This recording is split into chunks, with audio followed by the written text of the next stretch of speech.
Sri Lanka's President Anurag Kumara Dissanayake unveiled Budget 2026 at the Parliament as he presented his second budget speech in his capacity as the Finance Minister. The budget seeks to steady the crisis-hit economy through fiscal discipline and social measures, but questions remain over how soon ordinary people will feel the recovery. DD India's Ahmed Moeen Faruqi reports.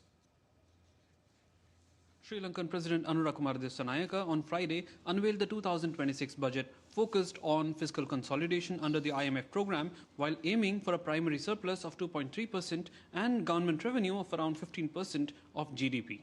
The total government spending is set at about 4.43 trillion Sri Lankan rupees with major allocations to finance, health, defence and education. Among important proposals, the budget promises a daily wage of Rs 1,750 for estate workers and new housing and pension schemes for overseas Sri Lankans while avoiding major new taxes.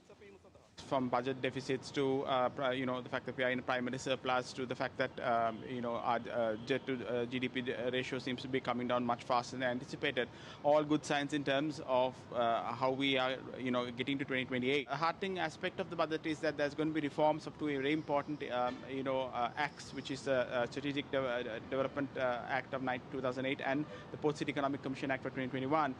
So to streamline the kind of tax concessions that have been given in the past so that it becomes easier for investors. The president says our reserves are going to approach $7 billion, and he's also working towards a government revenue of 20%. That was what Sri Lanka had in the 1990s, which is quite promising. A good budget considering that we are under an IMF program, but for long-term sustainability, the plans have to be put forward. Sri Lanka needs to work on foreign direct investment. Has to come in, and trade liberalization and other structural reforms have to take place.